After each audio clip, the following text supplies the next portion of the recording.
안녕하셨습니까? 하루 잘 보내셨죠? 예, 저도 덕분에 하루 잘 보냈습니다.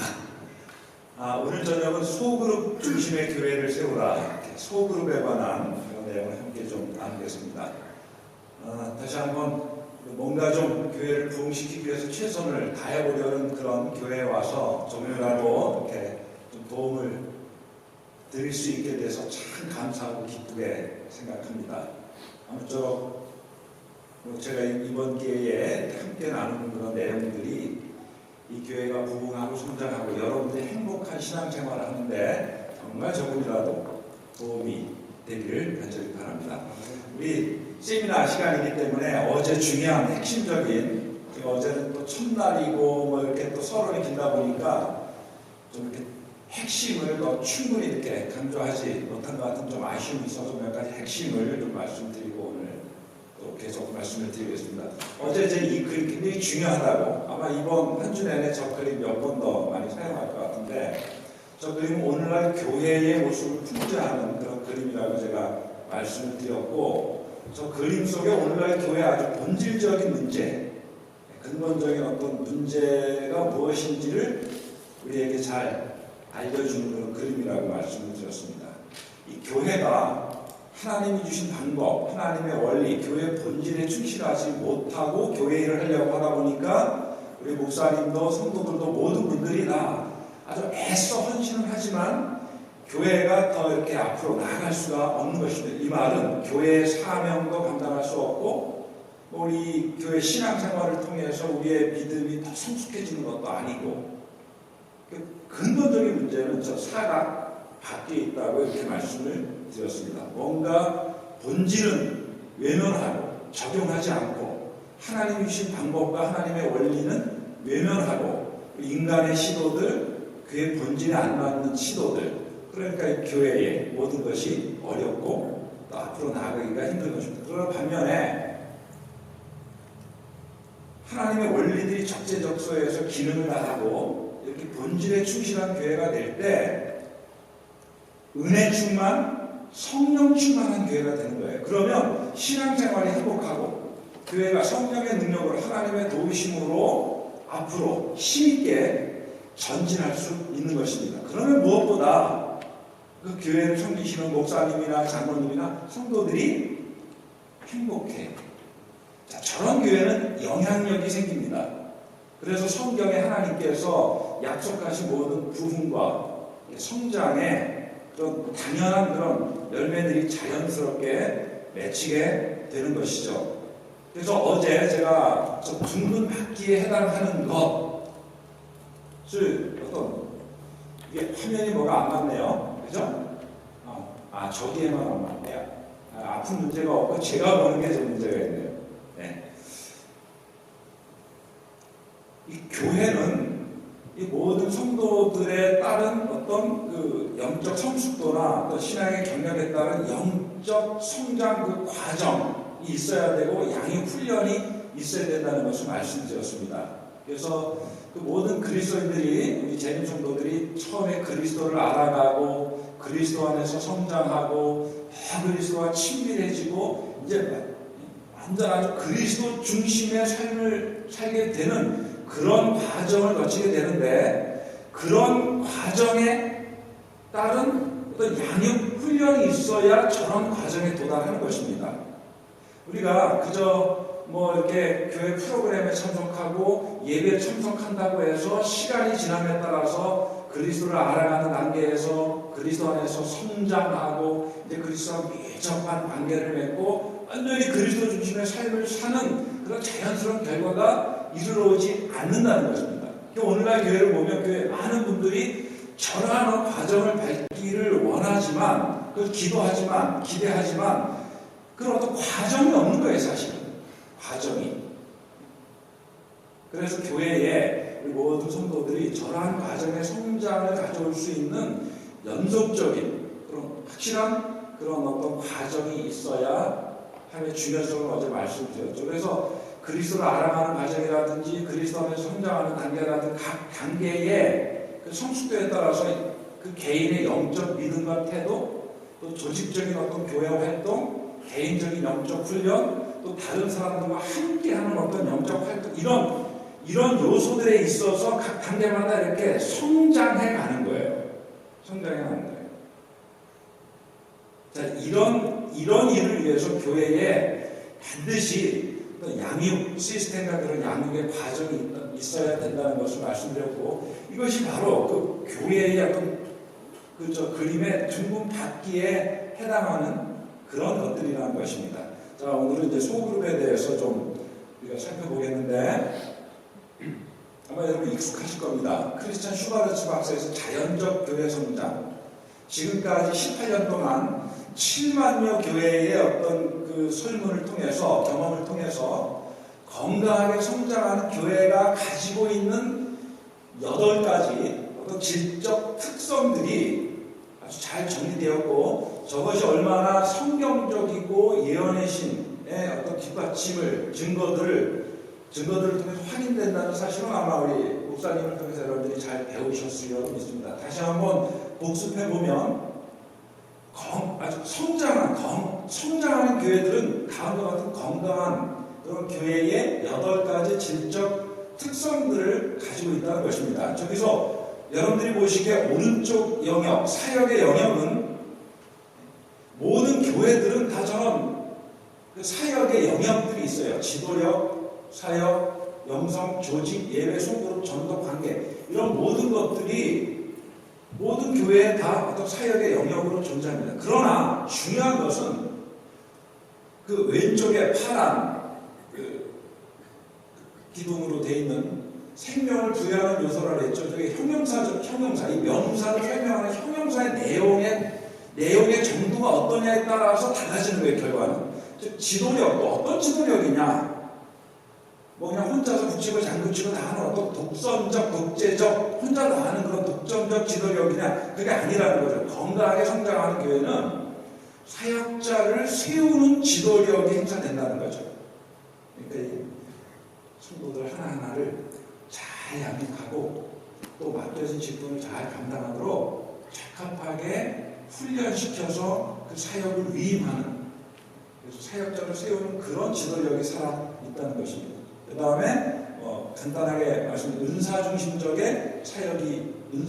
사역이 이루어지고, 열정적 영성, 또 잘 효율적으로 기능을 발휘하는 조직, 영감 있는 예배, 전인적 소그룹, 필요중심적 전도, 사랑의 관계, 이런 8가지 질적 특성에 있어서 건강한 교회는 다 이렇게 성장한다는 것인데, 제가 금요일 저녁에 이것에 대해서 또 다시 지난 설문 분석을 해드리면서 말씀드리겠지만, 전 세계의 교파를 떠나서 그 교회 규모를 떠나서 35점, 평균 저 8가지 요새 질적 요소를 수치로 환산했을 때 35점에서 65점 사이에 드는 교회가 75%가 있습니다.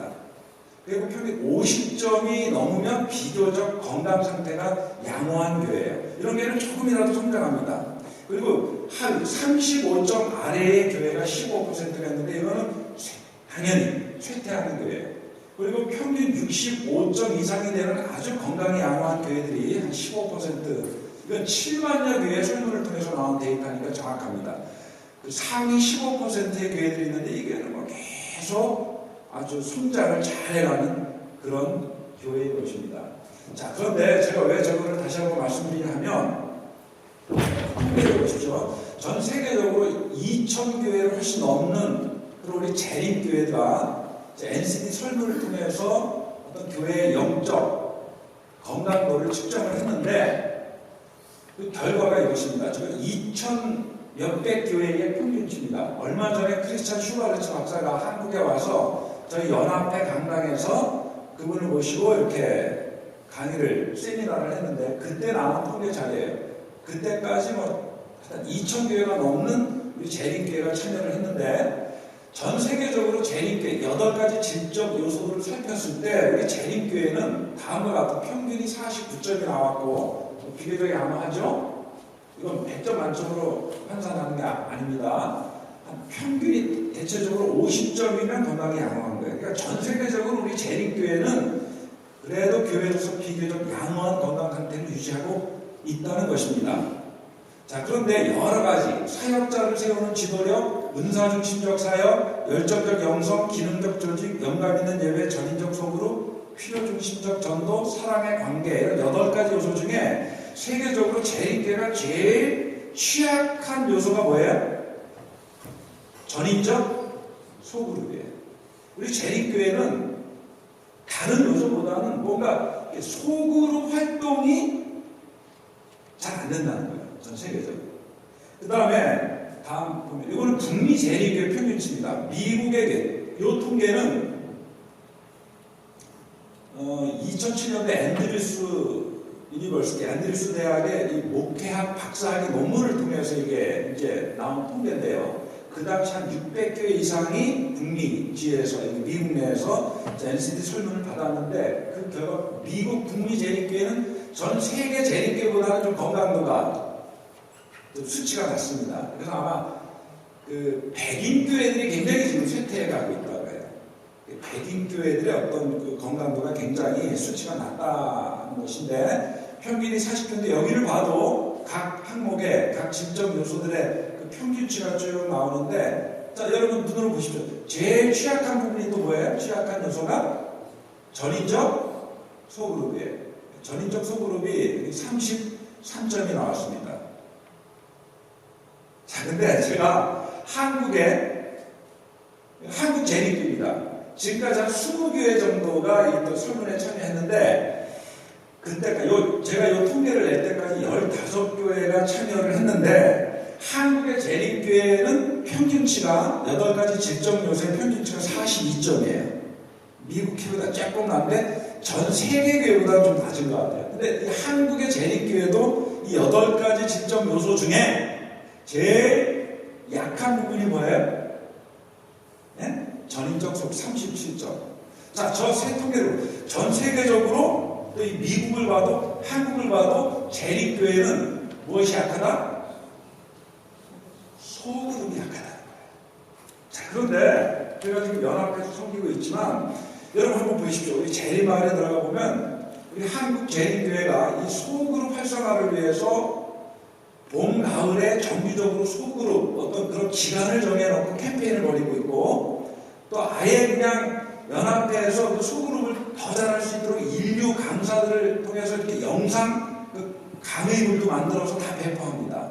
그리고 매년 소그룹 세미나도 하고 제가 목회 나와서 지금까지 20몇 년 목회하면서 얼마나 소그룹을 학회별로 또 연합회적으로 강조하는지 몰라요. 그래서 저도 소그룹을 좀 교회에 활성화시키려고 굉장히 노력을 많이 했습니다. 근데 실제 이 교회의 어떤 여러 가지 그 8가지 질적 요소를 가지고 측정해 보면 세계적으로 북미에서 한국에서 이 소그룹이 제일 약한 것으로 나오고 있어요. 자, 몇 달 전에 우리 크리스찬 슈가르츠 박사가 저희 연합회 와서 세미나 할 때 제가 직접 만나서 물었습니다. 박사님, 요즘 21세기 현대 이제 쭉 한 20년 동안 연구를 하셨으니까 요즘 크게 부흥하고 성장하는 교회의 특징들을 볼 때 전 8가지 요소 중에 우리 목사님 보시기에 한 가지 좀 딱 꼬집어서 이 요소가 강하더라. 이게 무엇이겠습니까? 물어봤더니 그분이 조금 좀 그렇게 생각을 하더니 요즘 전 세계적으로 부흥하고 성장하는 교회들은 소그룹 활동이 잘 된다는 거예요. 그건 왜냐하면 21세기에 사람들의 특징상 성장하는 교회는 저 소그룹이 활성화돼야 된다는 거죠.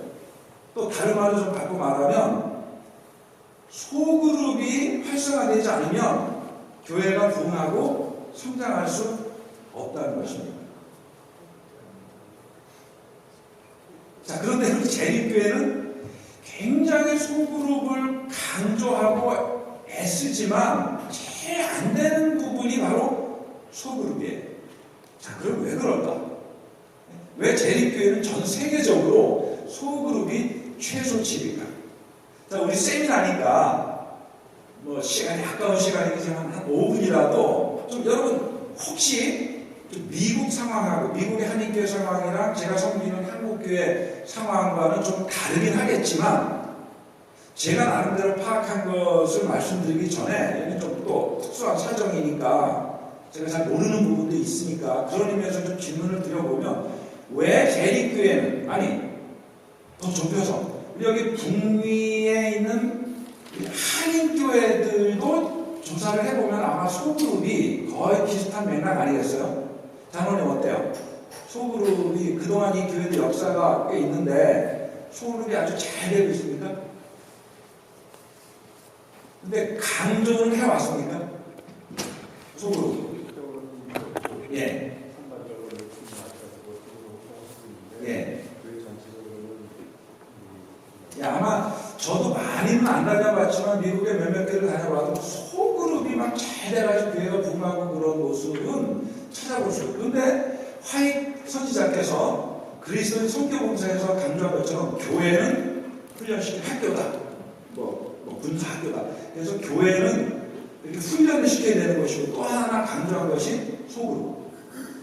우리 교회는 100여 년 전서부터 우리 화이트 선지자에 의해서 그 교회의 작은 반을 만들어서 이것을 활성화시키라는 기별을 받은 교회예요.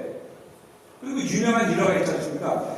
전 세계적으로 소그룹이 가장 잘 되는 교회가 여의도 순복음교회인데 그래서 세계 유수한 그 교회 성장학자들이 여의도 교회에 와서 탐방 와서 그걸 배워갈 정도로 연구할 정도로 여의도 순복음교회가 소그룹 활동이 잘 되는데 이 조영기 목사님이 아주 젊은 시절에 이 소그룹 비법을 재림교회 그리스도인 성도봉사 이런 데시면서 배워갔다. 자, 그런데도 소그룹이 잘 안 돼. 그래서 제가 묻고 싶은 것은 왜 재림교회는 저 통계를 봤듯이 전 세계적으로 소그룹이 왜 최소치가 왜 잘 안 될까요? 자, 한번 여러분 이게 우리가 고민을 해야 돼요. 그냥 막연히 소그룹 중이니까 이렇게 깊이 생각을 하지 않으면 그냥 그냥 피상적으로 흘러갈 뿐입니다. 아무런 열매가 없어요. 깊이 한번 생각해 보시고 소그룹을 우리가 활성화시키려고 그동안 수십 년 역사를 통해서 노력했는데도 소그룹이 잘 안 된단 말입니다. 근데 어제도 제가 얘기했지만 건강하게 성장하는 개신교회를 한번 좀 탐방차 가보면 여지없이 아주 소그룹이 잘 되고 있어요. 그 뛰어난 어떤 그 소그룹 리더에 의해서 잘 되고 그 리더에 또 다른 훌륭한 리더들이 키워지고 그 소그룹을 통해서 끊임없이 이웃들이 소그룹과 연결되어지고 결국은 그 교회 교인으로까지 이렇게 열매를 맺게 되는 것입니다. 정말 잘 되고 있어요. 제 눈으로 목격한 것입니다. 자, 왜 우리 재림교회는 소그룹이 잘 안 될까요? 이 좀 문제의식을 가져야 개선책, 올바른 개선책을 우리가 발견할 수 있거든요. 예, 말씀해 주세요. 안에서. 그리고 그 미국 교회마다 다른데요. 예. 어느 교회는 교인들이 그 40년 지금 굉장히 광고 내용을 했기 때문에 안식일 바뀌는 전체가 모이는 없거든요. 예. 그때 안식일 날 이제 우리가 소그룹으로 한번 취재를 해봤는데 안식일 날 하면 잘 되더라고요. 근데 이제 그렇게 하면은 다른 친구나 이런 사람들이 같이 데리고 와서 참석하는 그런 게 좀 잘할 거예요. 교인들이 좀 잘겠죠. 그렇죠. 일단 강님 말씀 안 하니까 안 되는 거다. 또 여기 한인교회 형평 가운데서 그동안 나타난 우리 소그룹이 잘 안 되는 이유를 좀 말씀해 주실 분 계십니까? 몇몇 목사님들이 시도하셨는데 결국 지도력이 없는 거예요. 그만큼 거기에 확신하셔서 목사님들이 오래 하지도 않으셨고 그냥 해갖고 각관하면 우리도 또 아까 목사님 말씀하실 때 지도력 있는 사람 만들어서 또 지도력 이렇게 이야기했는데 다른 데서 하니까 해야 되겠다. 그냥 하니까 해야 되겠다. 그 정도의 헌신밖에 없었어요. 그래서 훌륭한 지도자를 만든 것도 아니고 그것이 이렇게 딱 정착하도록 노력한 것도 아니고 남이 하니까 우리도 해야 된다. 그런 자세였던 것 같아요. 예. 그러니까 뭐 우리 한국상이랑 비슷한 그 답변을 주셨는데 또 한두 분만 더 좀 자기가 뭐 내 생각할 때 이래서 그런 것 같다라고 할 때 자연스럽게 좀 얘기해. 교회가 예. 강조만 하지 말고 예. 이번처럼 부산의 컨디션입니다. 예. 거기에 적합한 그 과제를 준비하고 예. 그렇게 하는 게 좋을 것 같아요. 예. 예. 아주 좋은 말씀을 또 주셨습니다. 자, 이제 하실 말씀 없습니까? 예. 그러면 제가 제가 항상 이렇게 세미나를 하면 교인들이나 이렇게 목사님들에게 드리는 말씀이 있어요. 현실을 용기 있게 바로 직시하는 것이 미래 희망의 출발입니다. 왜 자꾸 부정적으로 감추려고 그러죠? 그 정말 희망이 없어요. 우리의 현재를 정직하게 직시하는 용기를 바랄 때 우리의 미래가 좀 희망적이고 미래 희망이 거기서부터 창출하는 겁니다. 그래서 우리 먼저 좀 아프더라도 우리 부족함을 살필 줄 알아야 돼요. 제가 나름대로 저도 젊을 때 계속 그룹을 제가 이렇게 목회하는 곳에서 적자시키려고 노력을 많이 했거든요. 근데 이제 지금은 내가 왜 실패했는지를 정확히 아는데 우리 한국 재림교회적 상황에서 왜 저렇게 8가지 요소 중에 소그룹이 최소치로 나가? 즉 소그룹을 그렇게 연합해서 합해서 수십 년 동안 강조하고 좋은 자료를 만들고 한국의 자료도 풍성해요. 얼마나 좋은 자료들이 많은지 모르겠어요. 제가 이렇게 이번에 개발한 13권의 자료도 참고 쓰기 굉장히 좋은 자료들이거든요. 자료를 많지 막 연합해서 미디어 센터에서 막 좋은 영상을 만들어서 이 CD로 DVD로 만들어서 막 보내주지. 너무너무 좋은 자료도 많고 이렇게 좋은 분들 모셔다 세미나도 많이 하고 그러는데 여전히 지역에 가보면 소그룹이 안 된다고 아우성이고 했으면 좋겠는데 아우성이고 뭐 하여튼 여러 가지 욕구가 이렇게 많아요. 근데 제가 나름대로 좀 몇 가지 한국의 재림교회에서 왜 소그룹을 강조해야 이렇게 안 될까? 제 자신의 실패 경험과 제가 지역교회들을 다니면서 이렇게 살펴본 그런 어떤 통찰력으로 좀 몇 가지 정리를 좀 해봤는데 우선 이 소그룹을 자꾸 프로그램적으로 접근하는 거예요. 특히 한국의 재림교회는 이 교회, 합회, 연합회 이렇게 그 중앙 집중적 조직과 시스템이 잘 돼 있어서 이렇게 합회나 연합회에서 자꾸 캠페인으로 내려보내잖아요. 자, 강조합니다. 소그룹 해라. 그래서 막 그 합회 부장, 선교부장이 가서 강습회도 하고. 그러니까 이 교회에서 목사님들이나 선교회장이나 교회에서 아까 오늘 말씀하셨듯이 참 제가 지금 이 동료 이렇게 요청돼서 소그룹 세미나 좀 해달라고 뭐 이렇게 요청돼서 가서 하면 항상 제가 먼저 강조하는 게 책을 한 20권 가져갑니다. 그래서 적어도 그 교회가 소그룹을 하려면 먼저 목사님과 선교회장 정도, 수록장로님이나 이 핵심 리더들은 적어도 10권 이상의 소그룹에 관련된 책을 독서하라고 해요. 왜냐하면 이끌어가는 분이 확실한 어떤 목적의식과 확실한 가치관과 철학과 노하우를 모르면 안 되거든요. 맞죠? 근데 지금까지는 프로그램적으로 접근하니까 목사님도 저도 그랬어요. 하라니까 하는 일이 뭔지 아십니까? 딱 책상에서 고민하면서 전 교인을 연령별로도 지역별로도 10개 그룹, 소그룹으로 딱 나누고 이 장로님은 이반 교사, 이 집사님은 활동이 그 리더 이렇게 놓고 자 우리 교회가 이제 올해부터 이렇게 소그룹 합니다. 자 소그룹 편성표 붙여놓고 산 거 자 반 나눠놓고 이걸 또 안교 활동방이랑 연결도 온갖 방법을 다 동원해보죠. 그런데 뭔가 되는 듯 하다가 몇 개월 지나면 흐지부지.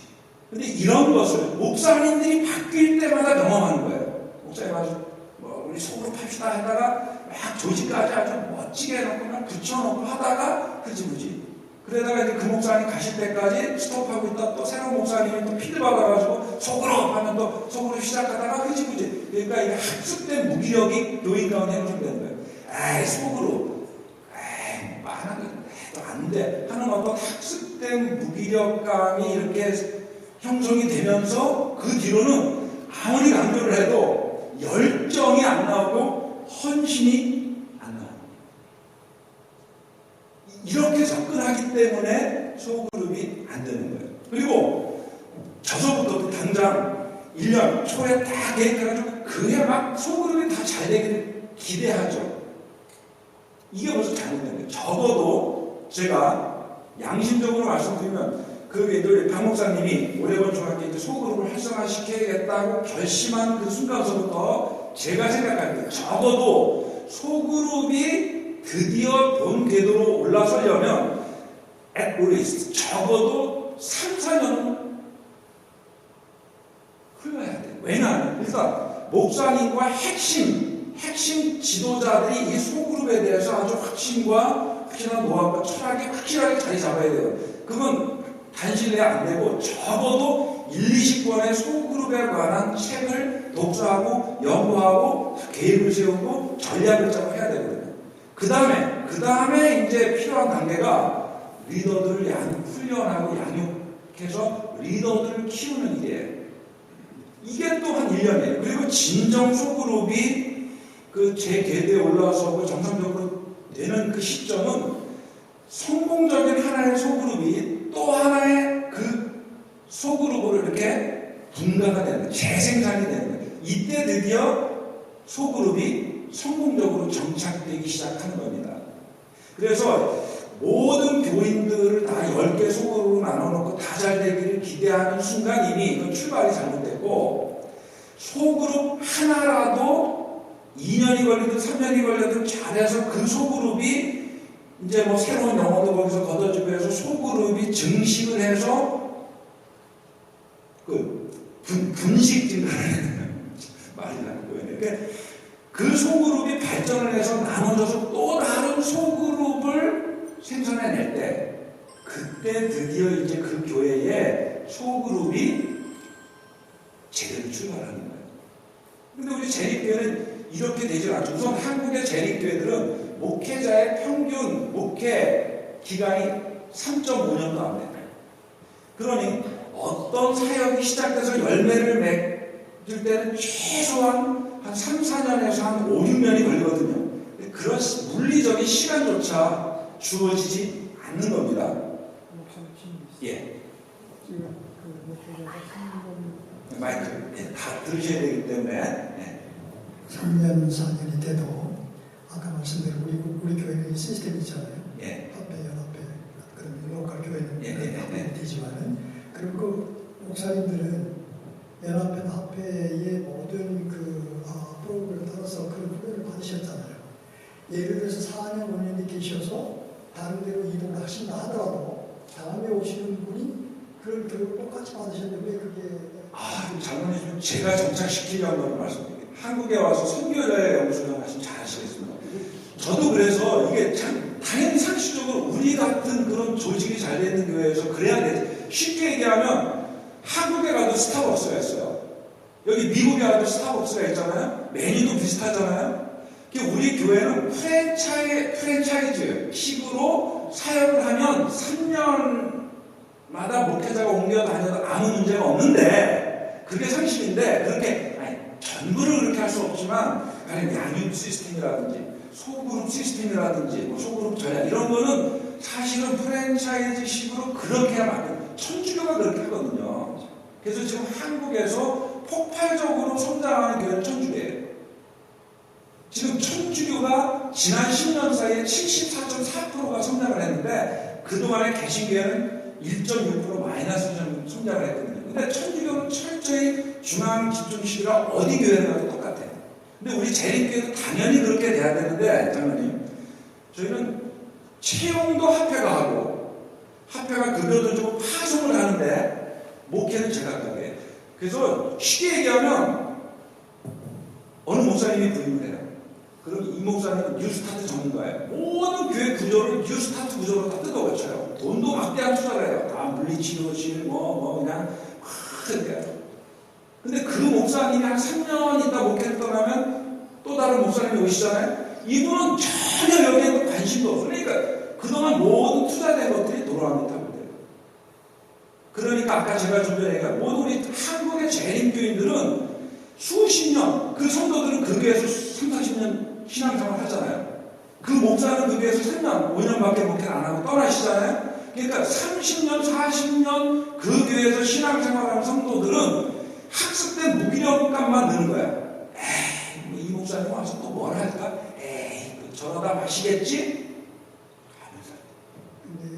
근데 지금 그래서 지금 이제 제가 이렇게 13번 만들어서 요 양육 시스템도 이렇게 하고 만든 것도 이런 게 각 교회에 정착이 되면 목사님이 바뀌어도 얼마든지 되고 소그룹도 이렇게 정착이 돼서 시스템이 되면 목사님이 바뀌어도 훈련된 성도들이 있으니까 이 철학을 가진 장로님이 있으니까 훈련된 소그룹 리더가 있으니까 아무 문제는 안 되거든요. 지금 한국교회의 모든 소그룹을 포함해서 모든 그 합회나 연합회가 하려는 사역이 저도 정말 제가 애정을 기울여서 많은 돈 들여서 이걸 개발해 놨는데 솔직한 고백은요. 지금 많은 목사님들이 부분적으로 목사님 우리는 이번 화요일 저녁에서 성경 기초교리로 이 교재를 사용하기로 했으면 120권만 보내주십시오. 무슨 교재 30권만 보내주십시오. 이랬지 이렇게 오래본 중학교 같이 이거를 시스템화해서 해보려는 교회가 죄송하게도 물론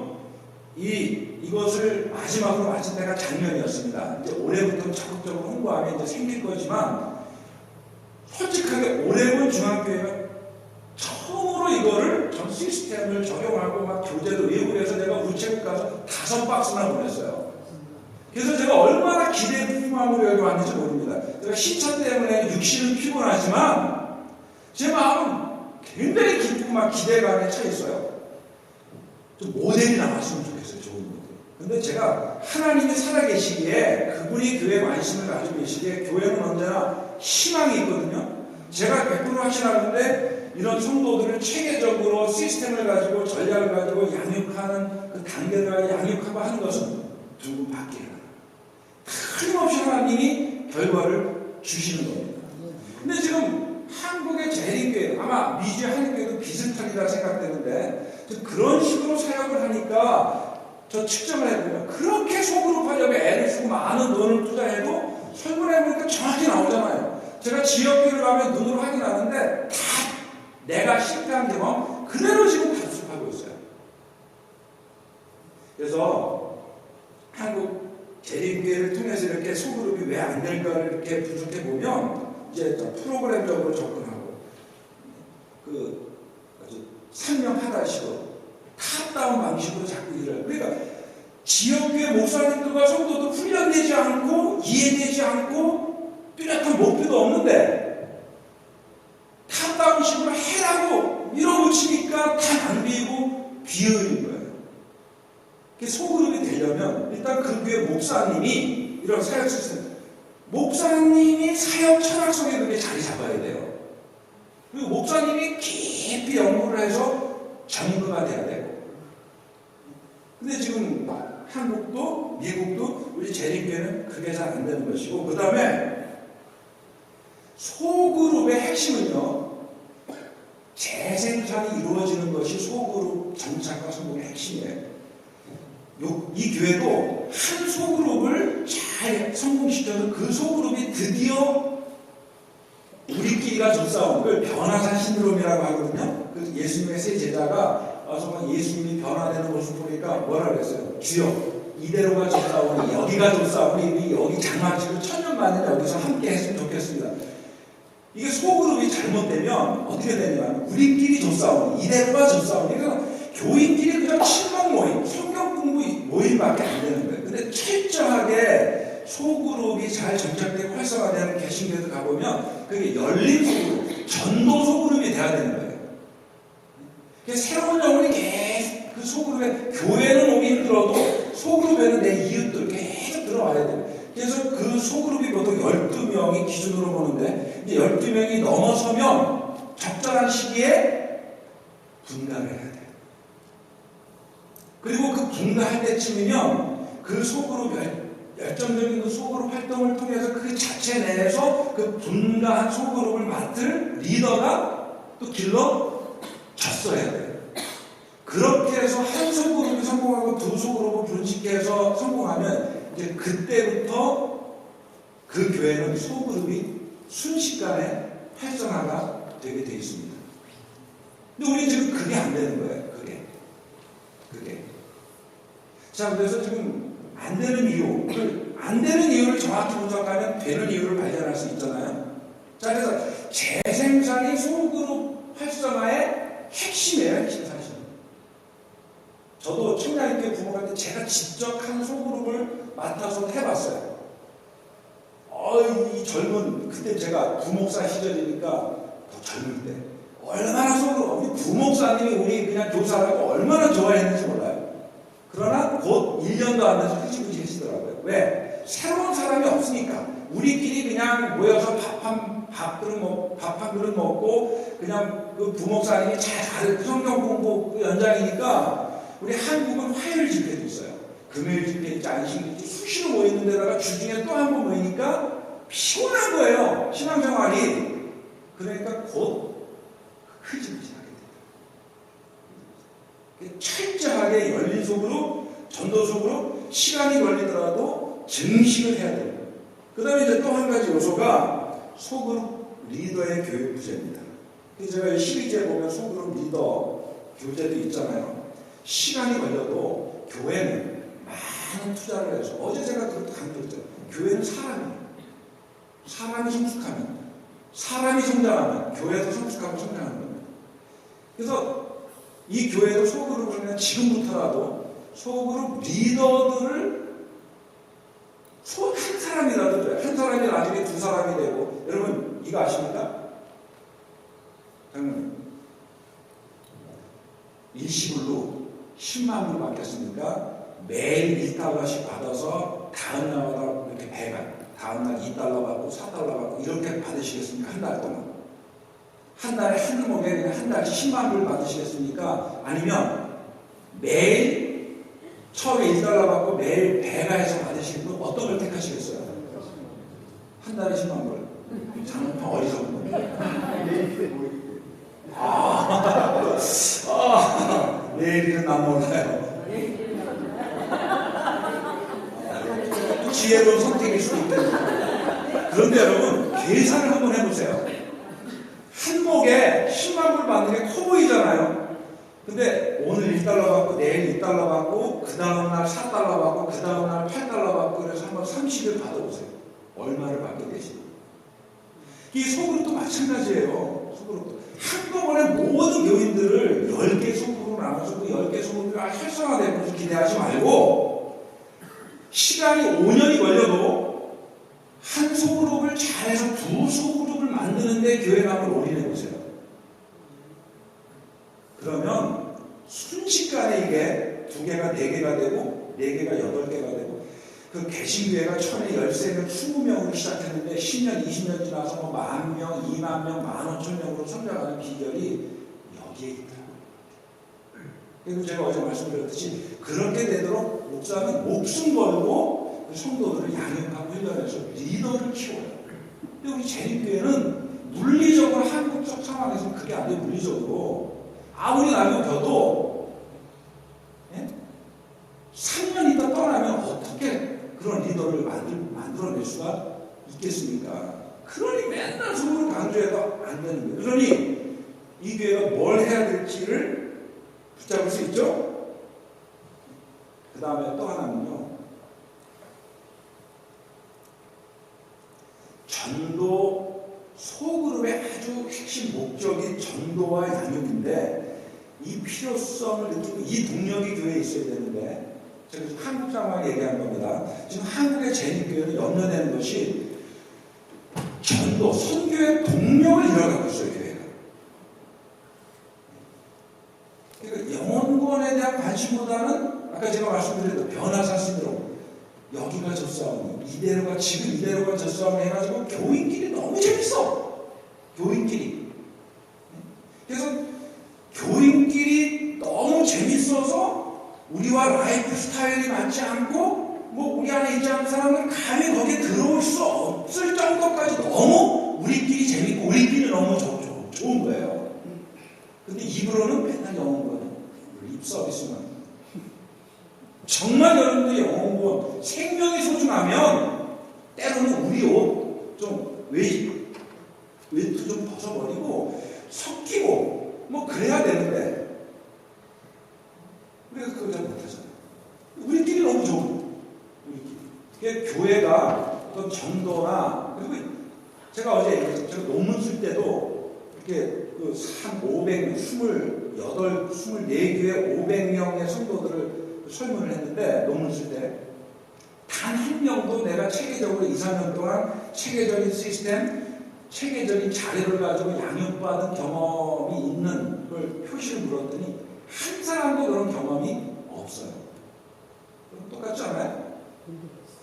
근데 개신교에 갔더니, 어제 제가 말씀드렸죠. 그 평택 대강교회 갔더니 백창도 목사님이 저를 만나서 우리는 지금까지 43기 이 양육 훈련, 그 제자 훈련 시스템을 통해서 43기를 배출했는데, 당장 속으로 맡겨도 그 속으로 리더를 훌륭하게 해낼 사람이 800명이, 훈련받은 사람 800명이 있습니다. 남은 교회 자긍심만 가졌으면 저절로 교회 성장 도움이 되나요? 내가 남은 교회랑 어떤 자긍심만 있으면 우리 신앙이 성숙이 되던가요? 20년 믿고 30년 믿고. 제가 여기 오기 전에 한 주 서울 광진교회라는 곳에 그 세미나를 갔는데, 끝나고 왜 이제 설문하고 그러는데, 어느 그 교회 터줏대감 여집사님이 신앙생활만 환갑이 넘은 분이에요. 그리고 그 교회만 37년을 다니신 분이에요. 목사님 진지하고, 제가 이 교회에서 한 37년 신앙을 했는데 37년 전이나 지금이랑 똑같아요. 어쩌면 좋아요. 이런 고민을 털어놓으시더라고요. 우리가 재림교인이라는 그런 남은 분이라는 자긍심만 가지고 있다고 해서 절대 우리가 신앙이 성장하지 않아요. 기도한다고만 해서, 기대가 크다고만 해서 우리 신앙이 성장하는 게 절대 아닙니다. 체계적으로 좀 배워야 돼요.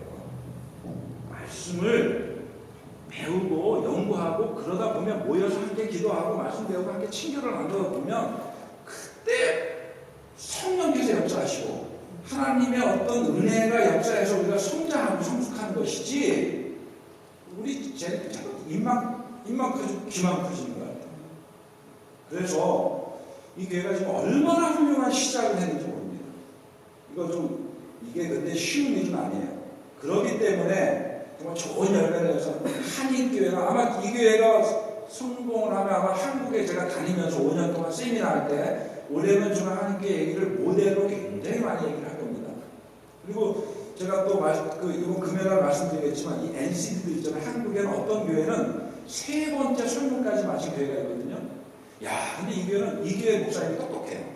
잘 설문하면서 분석해서 약점에서 그걸 보완하는 목회라고, 그래서 3번까지 설문을 마쳤는데, 그 교회는 그래프를 보면 대척교회인데 이렇게 성장하고 있어요.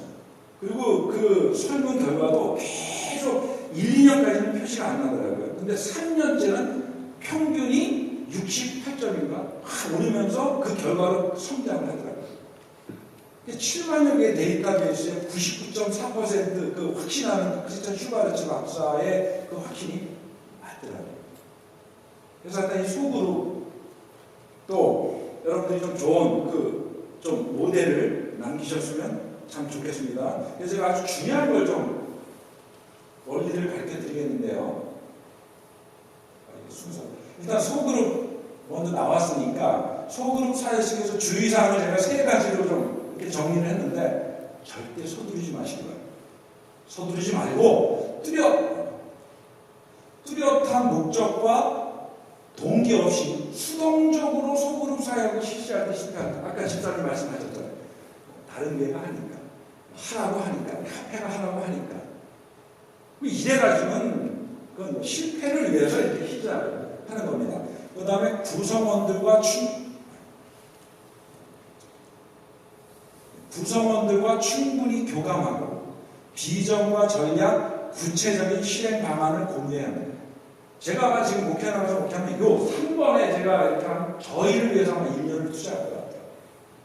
그리고 제 한 경험, 제가 자랑으로 얘기하는 것이 아니니까 제 살아있는 경험을 얘기하니까 귀담아 좀 이렇게 들어주시기 바랍니다. 제가 연합회로 부름을 받기 전에 유학을 마치고 동북교회에 부름을 받았어요. 근데 가보니까 그 교회가 그야말로 옛날에 동북교회 하면 우리 목사님 아시다시피 동중환합회 내에서 몇 손가락 안에 들던 교회인데, 이제는 그러면 안 되는데 몰락해 가는 3대 교회 가운데 하나 교회가 되어버렸어요. 그래서 제가 가니까 구입을 했는데 그냥 겨우 100여 명. 그런데 계속 하락 상태의 100여 명. 교회는 완전 그냥 여기저기 그냥 깨진 유리창도 그냥 감시하고 그 공간이 몇 개 있는데 다 어디 못 쓰는 장롱 갖다 넣어놓고 완전 회색빛이에요.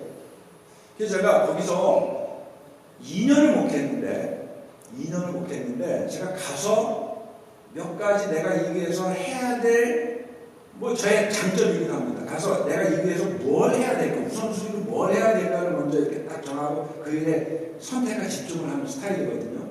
그래서 아주 짧게 얘기를 드리면 이제 시간이 지나면서 이 교회의 미래가 있으려면은 3040 세대를 훈련시키고 깨워서 이들로 하여금 그 어린이 청소년 사역을 감당하게 해야겠다. 그렇게 비전을 세우고 제가 투자를 하기 시작했습니다. 오랜 시간.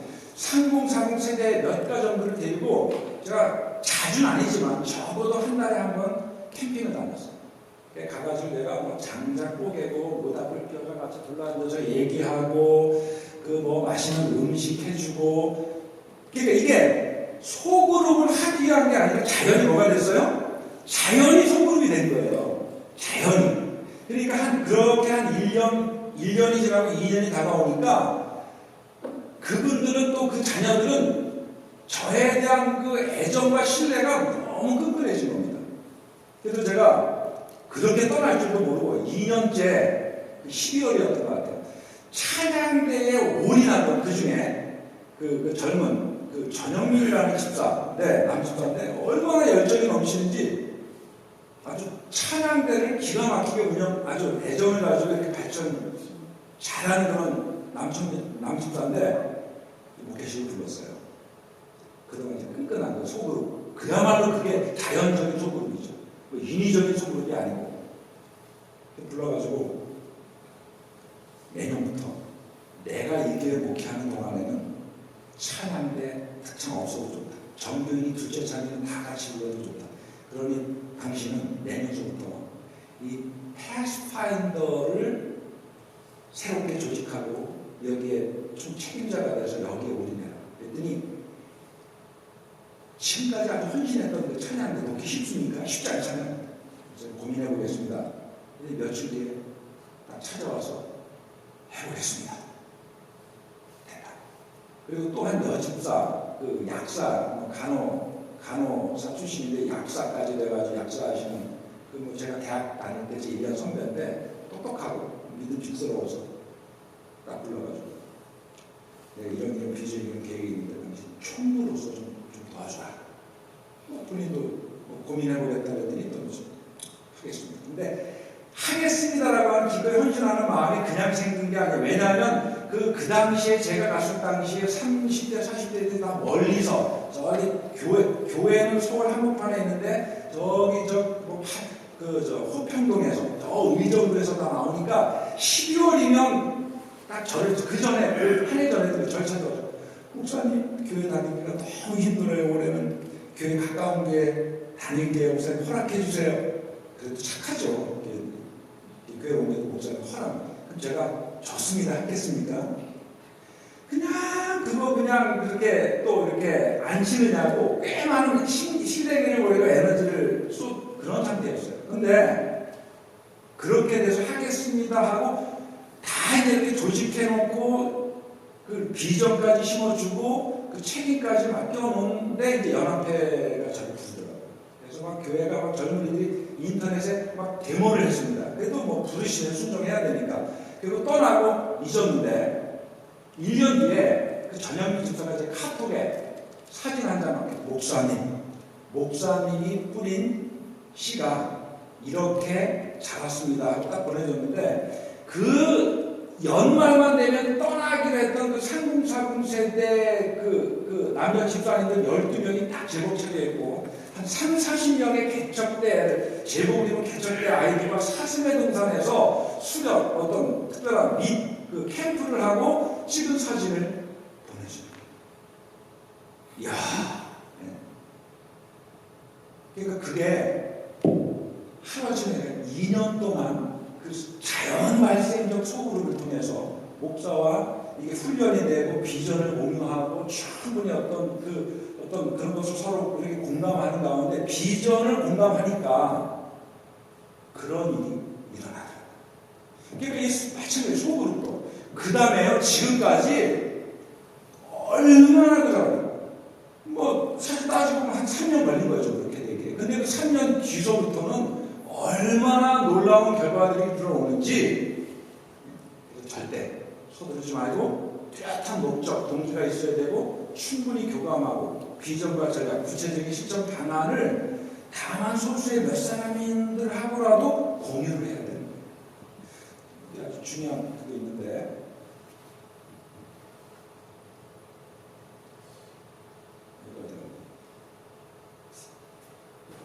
지금 이게 노트북에 문제가 젖었는데 그 그림이 어디 빠졌네.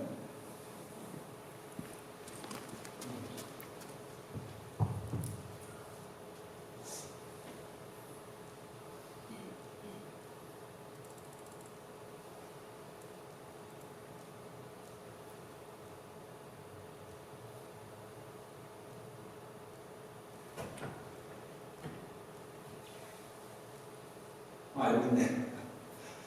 이게 막 무슨 헝클어진 것 같은데.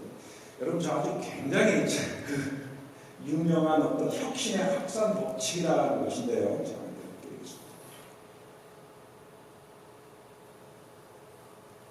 혁신, 변화가 한 공동체 내에서 어떻게 확산되느냐 하는 그런 혁신의 확산 법칙인데, 자, 이 100명이 있다면 그 교회를 하는 것이니까 그 교회를 예를 들어서 얘기하면 그게 100명의 성도가 있다고 한다면 2.5%는 이노베이터들입니다. 뭔가 혁신적인 변화를 추구하고 새로운 어떤 아이디어로 새로운 시도를 하고 이런 데 적극성을 보이는 사람들이 통상적으로 이게 지금까지 통계 결과, 연구한 결과 2.5%의 이노베이터들이 있다는 것입니다. 이 사람들은 남들보다 약간 뭐든지 앞장서서 적극적으로 창의적으로 하는 이노베이터들. 그 다음에 13.5%가 얼리 어댑터들이에요. 얼리 어댑터. 저는 그 아웃도어를 좋아하기 때문에 새로운 장비가 나오면 꼭 써보고 싶어요. 그래서 제 생각, 저거 뭐 써보고 싶다 하면 써봐야 직성이 풀려요. 그게 얼리 어댑터. 여러분 그 아이폰, 그 애플에서 아이폰 개발하면 그 뉴스에 가끔 나오잖아요. 그 상점에서 그냥 줄을 서고 기다리는데 문 열면 그냥 뛰어들어서 그거 뭐 나중에 다 구할 수 있는 건데도 먼저 구입해서 써보려는 그런 열정적인 그 추종자들이 있잖아요. 애플도. 이런 어떤 그 얼리 어댑터들이 적어도 13.5%가 있다는 것입니다. 그래서 뭔가 혁신이 확산되려면 일단 그 이노베이터들이 어떤 혁신에 대한 변화에 대한 어떤 소그룹이다. 해보려는 확고한 의지로 이끄는 선두주자들이 있어야 한다는 것입니다. 이건 있게 돼 있어요. 2.5%. 그 다음에 13.5%는 어떤 새로운, 예를 들어서 우리 담임 목사님처럼 우리 교회 양육 시스템 한번 해보자 하면은 적어도 100명의 교인 중에 한 13.5% 정도 되는 사람들은 적극적으로 일찍 참여한다는 것이죠. 그 다음에 중요한 게 이제 선도적 대중이 있습니다. 얼리 머저리티 34%. 34%는 이렇게 해서 이노베이터들과 얼리 어댑터들에 의해서 어떤 새로운 시도가 되고 막 시행이 될 때 이제 선도적 대중들은 곧이어서 합류를 해요. 그러니까 이 분기점이 이게 선도적 대중들이 참여하는 것까지만 되면 이제 탄력이 생기는 거예요. 그러면 후발 대중이 있어요. 레이트 머저리티. 이 사람들은 이렇게 재고 있다가 우리 저 목사님이 이렇게 뭘 좀 하겠다는데 어떻게 되나 이렇게 지켜보고 있다가 반응이 좋고 막 사람들이 참여를 하고 하면 나도 한번 해볼까 하고 참여하는 그런 레이트 머저리티들이 34%가 있다. 그래서 교회가 어떤 일을 하면 중요한 것은 창조적인 소수는 항상 있으니까 얼리 어댑터들이 적극적으로 참여를 해주셔야 돼요. 그러면 반드시 선도적 어떤 성향을 가진 대중들이 참여를 하게 되어 있습니다. 그리고 시간이 지나면 후발 대중도 참석하게 되어 있어요. 그리고 16%는 레가 느린 거. 이 사람들은요, 오늘 뭐 스마트폰, 뭐 갤럭시 S7이 나오고 아이폰 6가 나와도 집에 이렇게 다이얼로 돌리는 전화기가 있으면 이거 고집하는 분들이에요. 이게 망가져야, 사라져야 핸드폰 쓰는 사람들이에요. 이걸 레가더라. 교회도 똑같습니다. 변화를 싫어.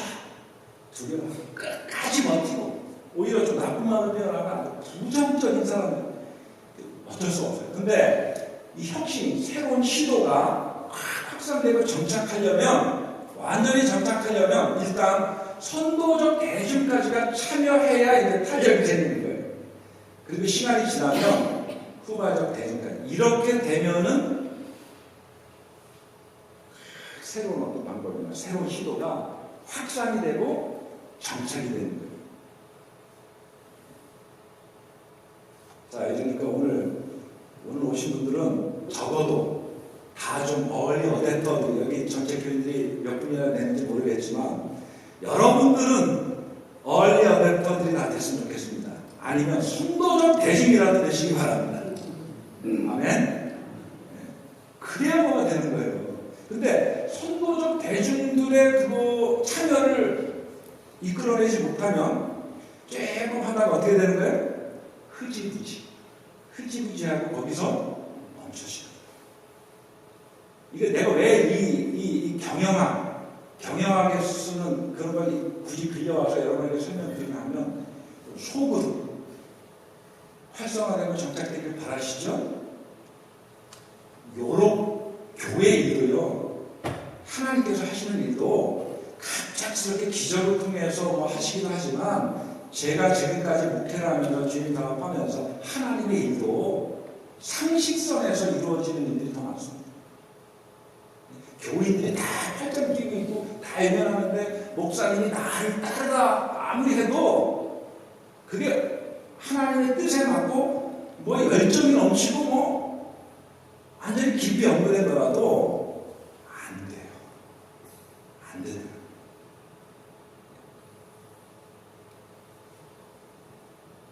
자, 여기까지 하면 이게 8시 반에 꼭 끝나라 해가지고 지금 말하면, 근데 뭐 저보다 더 훌륭한 목사님이 계시니까 이렇게 제가 문제만 던져주고 가도 잘 이렇게 하시리라 믿습니다.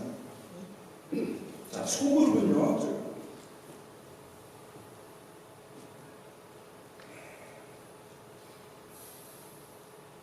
준비는 많이 해왔는데 시간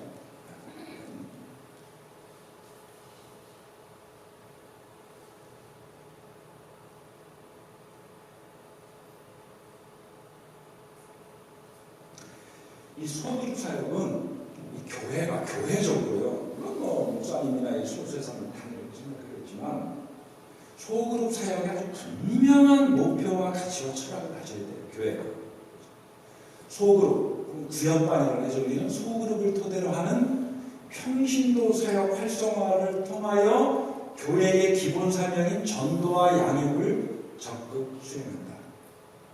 제가 만약에 소그룹을 한다면 저것은 어디 교과서에서 따온 게 아니라, 제가 만약에 담임 목사가 돼서 소그룹을 한다면 저런 확실한 기본 가치관과 철학과 목표를 가지고 하겠다는 겁니다. 저런 어떤 기본 가치관과 목적과 그 철학이 확실해요. 소그룹을 토대로, 소그룹을 베이스로 평신도 사역을 활성화시켜서 교회의 기본 사명인 전도와 양육을 소그룹을 통해서 적극 수행합니다. 왜냐하면 이 대그룹, 그러니까 안식일의 어떤 공식적인 예배만을 통해서는 그 사람을 양육하고 영적으로 성장시키는데 한계가 있을 수밖에 없어요. 그리고 교회 규모가 커지면 커질수록 그냥 설교 듣고 돌아가고 뭐 이래가지고 우리의 그 어떤 그 영성이, 신앙이 성장할 수 있겠어요? 그러나 지금 21세기의 어떤 시대의 특징, 사람의 특징상 좀 더 작은 그룹에서, 그러니까 그 전인적 소그룹이라고 하죠. 그래서 우리의 머리와 우리의 가슴과 우리의 손발이 그 전인적 소그룹을 통해서 체험받아야 돼요. 지적인 면, 영적인 면, 또 활동적인 면, 우리의 육체적인 필요. 우리가 그런 걸 소그룹을 통해서 다른 사람에게 채워줄 수 있어야 하고, 나 또한 소그룹 활동을 통해서 머리, 가슴, 우리 손과 발이 체험을 받아야 돼요. 그래서 우리 재림교회가 지금까지 실패를 거듭했던 교인 중심의, 성경 공부 중심의, 친교만을 위한 중심의 소그룹은 더 이상 안 되는 거죠. 자, 저런 목적을 가지고 제가 지금까지 강조한 대로 여러분 잊지 마시기 바랍니다. 이 소그룹은 자연 발생적이 돼야 되고, 소그룹의 핵심 뭐예요? 재생산, 증식입니다. 그리고 철저하게 그 적은 소그룹을 이끌어가는 리더들은 보통 성공한 교회를 보면 첫 성공 소그룹은 담임 목사가 직접 첫 번째 소그룹을 성공적으로 탄생시키는 그런 산파노로서 보통 그 담임 목사님이 계신 게 보니까 많이 했더라고요. 근데 이제 우리는 이렇게 조직이 자꾸 개척교회 시절이고 이미 이렇게 조직이 잘 된 훌륭한 또 그 장로님이시라든지 리더들이 많은 교회에서는 그럴 필요 없죠. 단 2명이라도 1년 동안 단 2명이라도 잘 리더로 양육시켜서, 그거는 지금 이 시리즈 중에 소그룹 리더 교육이 너무 잘 만들어졌습니다. 지금 재림 연선에 계시는 그 윤재성 목사님이 만든 교재인데 너무 잘 됐어요. 그래서 단 2사람이라도 리더를 만들어 놓으면 두 소그룹은 반드시 성공하게 되어 있습니다. 근데 우리는 리더 없이 뭐 10개를 만들든 시간이 지나면 아무것도 남지 않는 거예요. 그러니까 소그룹 리더를 잘 이렇게 길러놓으시고, 제가 지금 아주 중요한 전략을, 그 비결을 말씀드렸습니다. 얼리 어댑터, 이노베이터, 얼리 어댑터, 얼리 머저리티, 웨인 머저리티. 요거는 제가 볼 때 영적 공동체라도 그대로 적용됩니다. 그러니까 얼리 어댑터들이, 이노베이터들이 분명하면 얼리 어댑터들을 확실하게 이렇게 참여시키고, 그 다음에 얼리 머저리티를 참여시키고, 그러면 곧, 그래서 제가 이거 하나만 보고 마치겠습니다.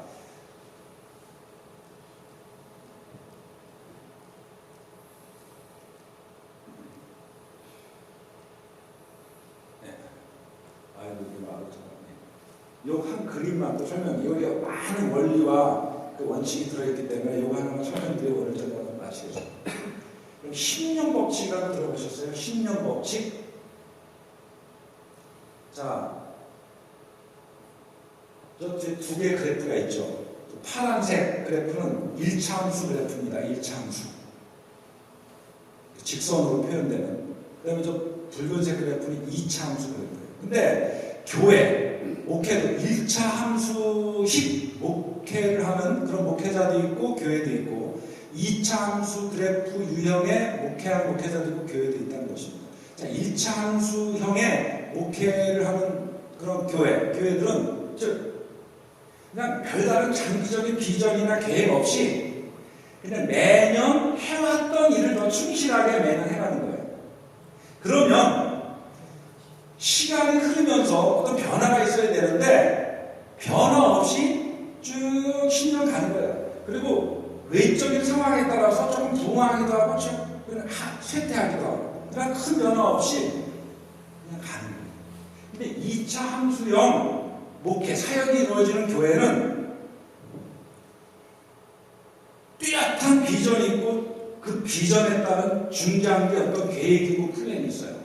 그 실천 과정이 있어요. 그러면 그 교회는 비전을 정하고 실천 계획을 세운 다음에 또박또박 그 방향을 향해서 걸어가는 겁니다. 그러면 처음에 몇 년은 오히려 아무 결과가 나타나지 않을 수도 있어요. 왜냐하면 저도 목회 경험을 하는데 분명 목사가 수적인 목표를 정해놓고 밀어붙이면 어느 정도 효과가 있습니다. 우리 조 목사님 맞죠? 우리 목사가 그래도 열정을 가지고, 자, 우리 올해 심리자 20명 낸다. 개인들에게 이렇게 하고 그러면 할 수 있어요, 그렇게. 어느 정도. 그리고 다음에도 또 그렇게 갈 수 있어요. 자, 그러나 장기적인 비전을 갖고 계획에 따라서 중장기적인 어떤 비전과 플랜을 가지고 가는 교회는 그거를 기초를 다지고 그런 환경을 만들고 그렇게 사람들을 훈련하는데 한 2, 3년은 정말 아무런 결실이 없을 수도 있어요. 새로운 신자가 늘어나지 않을 수도 있고 신뢰자가 없을 수도 있어요. 그러나 그렇게 가다 보면 어느 순간 티핑 포인트라고 해서 변곡점이 생겨요. 드디어 사람이 길러지고 환경이 조성되고 그 교회 구성원들이 영적으로 성숙해지고 그 목적을 위해서 모든 것이 착착착착 진행되다 보면 가다 보면 빵 터지는. 제가 어릴 때 제가 강원도가 고향인데 거기 옥수수가 많이 나잖아요. 그러면 그 동네 아이들이 모이는 데가 있어요. 이 옥수수 광정이라고 그러죠. 그 옥수수 광정 튀기는 그분들이 장가랑 옮기려면 그분이 마을에 나타나면 다 옥수수 한 대바퀴 들고 쫙 줄을 섭니다. 아시는 분 있어요? 그러면 그 옥수수 넣고 불 떼서 막 그 다음에 이제 어느 정도 일정 시간이 되면 다 귀마를 해요. 그러면 귀를 딱 줄여주면 갑자기 그냥 펑 튀면서 요만한 한 대밖에 안 되는 옥수수가 한 자루가 돼요. 10년 법칙을 가지고 가는 교회는요, 그렇게 가다 보면, 자, 아까 제가 설명한 대로, 리더가 5명 키워지는 딱 때가 되고, 그 리더들이 활동하기 시작하고, 환경이 조성되고, 차근차근 양육 시스템이 이루어져서 모든 교회들이 한 2년, 3년 과정을 통해서 착실하게 양육을 받고 하다 보면, 어느 순간, 교회가 탄력이 붙고 티핑 포인트가 생겨요. 변곡점이 생기면, 정말 놀라운 성장이 이루어집니다. 놀라운 성장이 이루어져요. 그래서 성경이 약속한 대로 그 작은 자가 1000을 이루겠고 작은 자가 1000을 이루겠고 하는 놀라운 그런 어떤 딱 변곡점, 티핑 포인트가 생기는 겁니다. 이렇게 해서 교회도 성장을 해가야 되는데 어제 했던 똑같이 하고 생명력 없이 내가 매년 가도 변한 겁니다. 자, 오레곤 중앙교회는 2차 함수형의 사역을 감당하는 그런 교회가 되시길 간절히 바랍니다. 당장 일리는 어떤 결과가 없어도 제가 볼 때는 제가 벅찬 기대를 가지고 왔듯이 자기라게 이렇게 양육하고 소그룹 이런 것들이 지금 바른 방향으로 그 어떤 10년 대계를 가지고 바로 가는 거니까 여러분이 적어도 오늘 이 자리에 참석하신 여러분들은 정말 얼리 어댑터를 넘어서 다 얼리 머저리티 애들까지 영향도 미치고 여러분들이 얼리 어댑터가 되셔서 그렇게 간다면 적어도 몇 년 안에 티핑 포인트를 경험하는 그 티핑 포인트 하나는 하나님이 주시는 축복. 딱 때가 됐을 때 때가 차네 하나님 됐다 했을 때 도와주시는 축복. 그러면요 교회가 축복받는 교회가 되면 여러분의 삶도 축복받는 삶이 되는 거예요. 행복하잖아요. 교회와 하나님 만나고 하나님 신앙하는 게 행복한데 영적인 건강, 육적인 건강 모든 것에 우리가 축복을 받지 않겠습니까 여러분? 이 기대되는 일을 왜 안 하겠어요? 네? 적극적으로 참여하시길 바랍니다. 자, 기도하겠습니다.